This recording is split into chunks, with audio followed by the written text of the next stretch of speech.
how you can offset almost 1.5 billion customers. It's not 1 and 2, it's not 1 million, it's 1.5 billion. Can you get rid of 1.5 billion human beings? Can you erase the trade with at least 20, 30, 40, 50 countries? Which your goods and your economy at least rely on that? Can you grow and stabilize yourself without no any resources from this country? You said maybe in 50 years we will have a new resource of new energy or other energy.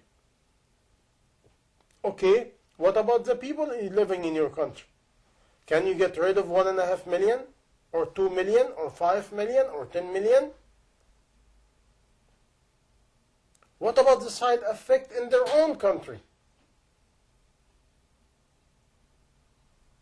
By this way, today, I'm calling for everybody for something very important.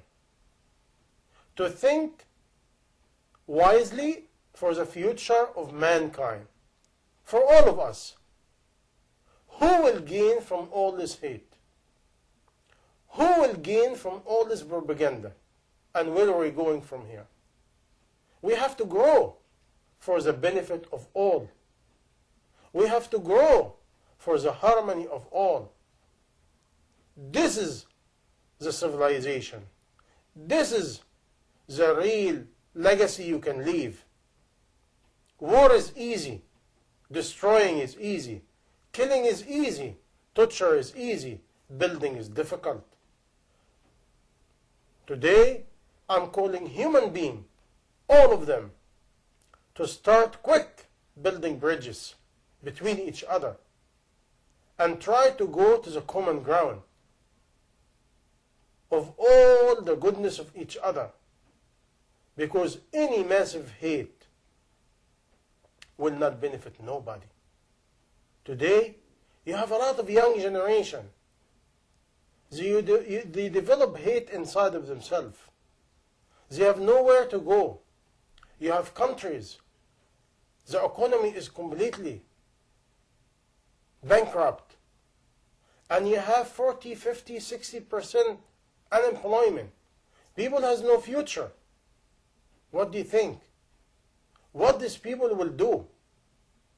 Lack of knowledge, lack of food, lack of shelter, lack of future, increased frustration. And now you fuel it by hate and prejudice. Who will win? And what happens if all these people start to immigrate?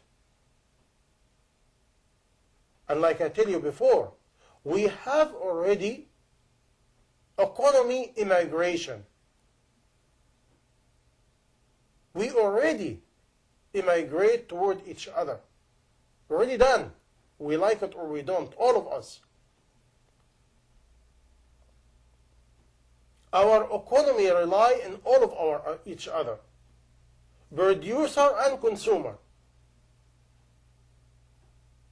Can you wake up one day and say, I do not need you? Your politicians know it. Anybody has a leftover brain and dot of intellect know that. But if we know that, how we ignore it? Can we ignore the developing of hate? If the hate increase, it will causing unstabilization of many nations and many countries and many parts of the world. And this unstabilization can spread. And if spread, only the Creator, the Almighty, know what can happen. By this way, I'm calling for all of you, mankind, Muslim and non-Muslim, wake up. Wake up, because the road we're taking now and the majority of politicians taking now, it will not lead to any goodness. History repeats itself. And if you oppress people for so long, you're asking for trouble. And again, look to the history of colonialism. They oppress, they kill, they torture, and wonder what happened. Go to the history of Libya, Algeria, India, Egypt, Africa, South Africa, you name it. We cannot learn, or we become so prejudiced, so arrogant, to the point we become blind. We cannot see the reality of the future. By this way, when I look and see what's going on, is really alarming. Alarming for all of us. And I call all the intellect, all the people who call themselves wise and owner of knowledge, religious or no religious, powerful with money or no money, wake up, because we're not going to help nobody except destroying each other. By this way, there's a wake-up call for all.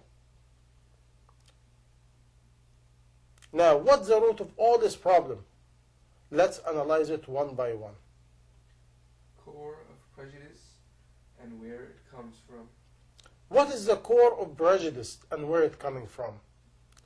The core of prejudice, if you study history, is ignorance, is selfishness and greed, is the belief you are the owner and the owner of dominion.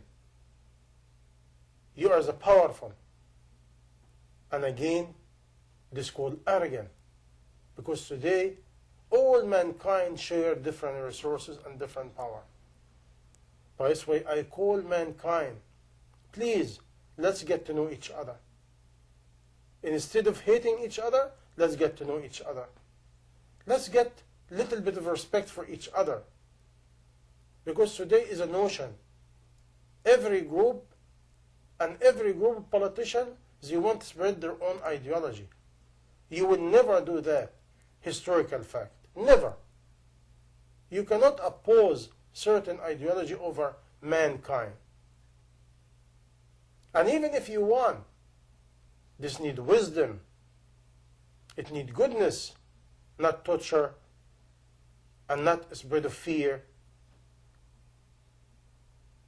and with a twisted arm methodology. No, it will never work. I guarantee you, history talk will never work.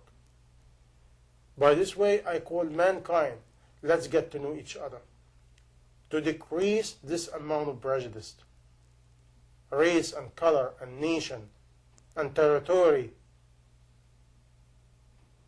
and faith. If we believe in one God, what do you think about this God? How he look now to all of us? What we doing? Ask yourself, what you try to spreading? For whom benefit?